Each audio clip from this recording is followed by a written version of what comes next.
ನಮ್ಮ ಡಾಕ್ಟರ್ ನವೀನ್ ಅಣ್ಣ ಆಗಿರ್ಬೋದು, ನಮ್ಮ ಸುಬ್ರಿಯಣ್ಣ ಆಗಿರ್ಬೋದು, ಇಲ್ಲಿ ಎಲ್ಲ ರಮೇಶ್ ಅಣ್ಣ ಆಗಿರ್ಬೋದು, ಎಲ್ಲರೂ ಪರಿಚಯ ಇದೆ.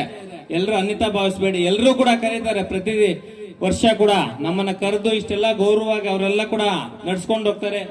ಪ್ರತಿ ವರ್ಷ ಕೂಡ ನಾಟಕಕ್ಕೆ ನಾವು ಬರ್ತೀವಿ. ಹೋದ ವರ್ಷ ಮಾತ್ರ ಬರ್ಲಿಲ್ಲ, ಸುಮಾರು 5 ವರ್ಷದಿಂದ ಬರ್ತಾ ಇದೀವಿ ಅವ್ರು ನಡ್ಸ್ತಕ್ಕಂಥ ನಾಟಕಕ್ಕೆ.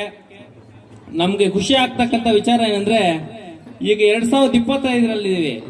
25ರಲ್ಲಿ ಈಗಿನ ಯುವಕರು ಇಷ್ಟೊತ್ತು ಹೇಳಿದ್ರೆ ನಮ್ಮ ಚಲಪತಣ್ಣವರು ಮೊಬೈಲು ಮತ್ತೊಂದು ಪಬ್ಬು ಬಾರು ಅನ್ನೋ ಲೆಕ್ಕಾಚಾರದಲ್ಲಿ ಇರೋವಾಗ ಇಲ್ಲಿನ ಸ್ಥಳೀಯ ಪ್ರತಿಭೆಗಳು ಏನಿದೆ ಇವರೆಲ್ಲ ಕೂಡ ನಾವೆಲ್ಲ ಕೂಡ ಒಂದು ನಾಟಕ ಮಾಡಬೇಕು ಅಂತ ಪ್ರತಿ ವರ್ಷ ಕೂಡ ನಾಟಕ ಮಾಡ್ಕೊಂಡ್ ಬರ್ತಾರೆ. ಈ ಮಹೇಶ್ವರಿ ಕೃಪಾ ನಾಟಕ ಮಂಡಳಿ ಏನಿದೆ ಇವರೆಲ್ಲ ಕೂಡ ಬಹಳ 1 ವರ್ಷದಿಂದ ಅವ್ರವ್ರ ಕೆಲಸಗಳು ಇಟ್ಕೊಂಡು ಕೂಡ ಇವರೆಲ್ಲ ನಾಟಕ ಆಡೋರಲ್ಲ, ಅವ್ರ ಪ್ರತಿಭೆಯನ್ನು ತೋರಿಸ್ಕೊಳ್ಳಕ್ ನಿಮ್ ಮುಂದೆ ಬರ್ತಾ ಇದಾರೆ. ಅದಕ್ಕೆ ನೀವೇ ಅಷ್ಟೊಂದು ಪೇಷನ್ಸ್ ಆಗಿ ನೀವು ಕೂಡ ಈ ನಾಟಕವನ್ನು ನೋಡ್ಕೊಂಡು ಎಲ್ಲ ಖುಷಿ ಪಡ್ತೀರಾ, ಪ್ರೋತ್ಸಾಹ ಕೊಡ್ತಾ ಇದೀರಾ. ಯಾಕಂದ್ರೆ ಎಲ್ಲ ನಮ್ಮ ಭಾರತ ದೇಶದ ಸಂಸ್ಕೃತಿಯನ್ನ ನೀವರೆಲ್ಲ ಕೂಡ ಹಿಂದಿನ ದಿನಗಳಲ್ಲಿ ಕೂಡ ಎತ್ಕೊಂಡು ಈ ಆವಣಿಯಲ್ಲಿ ಪುರಾಣ ಪ್ರಸಿದ್ಧ ಆವಣಿ, ಒಂದು ಪ್ರಸಿದ್ಧವಾದ ಒಂದು ಸ್ಥಳ ಆವಣಿ ಜಾತ್ರೆ. ಪ್ರತಿ ವರ್ಷ ಲಕ್ಷಾಂತರ ಜನ ಬರ್ತಕ್ಕಂತ ಒಂದು ಸ್ಥಳ. ಈ ಸ್ಥಳದಲ್ಲಿ ಇಂತ ನಮ್ಮ ಪರಂಪರೆಯನ್ನು ಉಳಿಸ್ಕೊಂಡು ಹೋಗ್ತಾ ಇರ, ಅದಕ್ಕೆ ಬಹಳಷ್ಟು ಖುಷಿ ಆಗ್ತದೆ. ಅದಕ್ಕೆ ಮುಖ್ಯ ಕಾರಣಕರ್ತರು ನಮ್ಮನ್ನು ಪ್ರತಿ ವರ್ಷ ಕೂಡ ಇಲ್ಲಿಗೆ ಕರೆತಾ ಇರ್ತಕ್ಕಂಥದ್ದು ನಮ್ಮ ಆವಣಿ ವಿಜಯಕುಮಾರ್ ಗ್ರಾಮ ಪಂಚಾಯತಿ ಸದಸ್ಯರು, ಅದೇ ರೀತಿ ನಮ್ಮ ಆವಣಿ ಡಾಕ್ಟರ್ ಅವರು. ಪ್ರತಿ ವರ್ಷ ಕೂಡ ಅವ್ರ ಮನೆ ಕರೆದು ನಮ್ಗೆಲ್ಲ ಕೂಡ ಊಟ ಮಾಡ್ಕೊಂಡು ಹೋಗಿ ಅಂತ ಹೇಳ್ಬಿಟ್ಟು ಊಟ ಪ್ರತಿ ವರ್ಷ ಕೂಡ ಅವ್ರ ಮನೆಯಲ್ಲಿ ಇಡ್ತಾರೆ.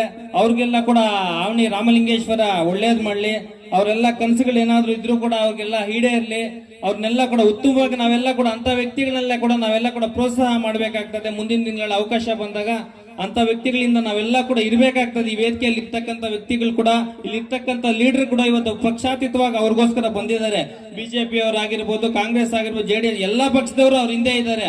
ಯಾಕಂದ್ರೆ ಅವ್ರ ಒಂದು ಒಳ್ಳೆ ವ್ಯಕ್ತಿ, ಅಂತ ವ್ಯಕ್ತಿ ನಾವೆಲ್ಲ ಪ್ರೋತ್ಸಾಹ ಮಾಡ್ಬೇಕು.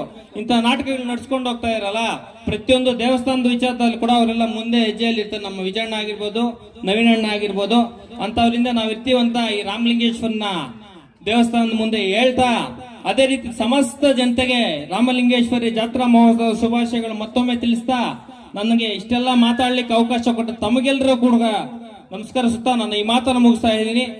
ಜೈ ಹಿಂದ್, ಜೈ ಭಾರತ್ ಮಾತೆ.